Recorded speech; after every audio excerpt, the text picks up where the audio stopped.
Hurricane Michael left Panama City and surrounding Bay County bruised and beaten. Worst 6 hours of my entire life.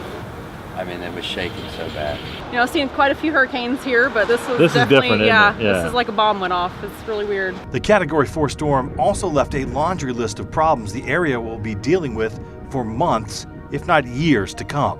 I was at Katrina 13 years ago, and that was a water event. The the storm surge came and did most of the damage. This was wind, and it's horrendous. It's kind of the worst storm I've seen. Patrick is a Panama City homeowner. He's lived in this same neighborhood for 16 years. 2 days later, after the storm, we left, and then we got back a couple days ago and started to clean up. Power came back, water came back, so. Hurricanes come and go, but he's never seen one like this. We were so naive that big tree right there, when the storm started, see that stump? So when the storm started, I told my wife, I was like, you know, that tree's bent. We might lose that tree. And, you know, within an hour, it was up against that shed. The road back to normal will be a long one for Patrick and his neighbors. He's lucky. He still has a roof. Panama City is facing a housing crisis. Thousands of people, with some estimates as high as 20,000, are homeless or living in damaged properties. The initial FEMA response helped restore electricity and other services, but finding housing is proving to be much harder. Panama City is facing a permanent exodus of storm survivors. Crews of workers and volunteers are busy trying to bring back those homes, schools, and churches.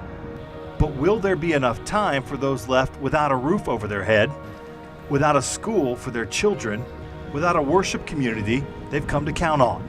Keith Perry is a disaster response specialist with the Presbyterian Church in America, helping congregations deal with what comes after the storm. We're trying to gut the church, the interior of the church, to keep the mold and the mildew from taking over, so when they get around to rebuilding, they'll have a healthy building to rebuild.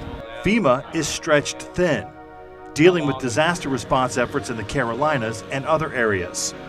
Relief organizations are out in full force. Out of this truck today was 1,200. 1,200 meals. And is that every day, more or less? Well, yesterday was 1,100.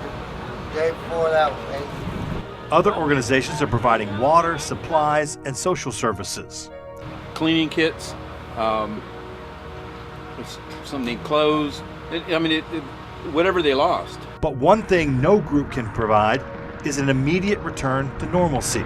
Knowing that our business was so close to Tyndall and Callaway with the worst hit areas, I knew for sure that this place was going to get hit pretty hard. And even though our building is still here, there's no economy here to support our industry here at this location anymore. So we have to consolidate to our other location and hopefully keep the dream alive down in the part of town that's good. And that's the story for hundreds of businesses in Michael's wake. Holly is a tattoo artist working out of a shop on Highway 98 near Tyndall Air Force Base.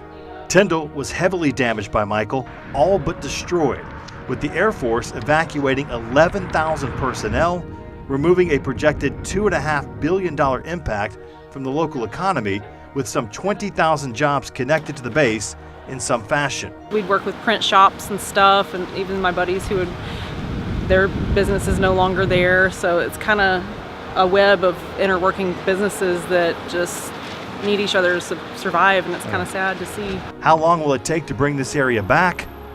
No one knows the answer to that. What we do know is this: it's going to take volunteers willing to help, people who won't forget about this area when the news cycle moves on to the next big storm, a government willing to provide the aid this area needs, and residents willing to fight through the tough days ahead to bring Panama City back.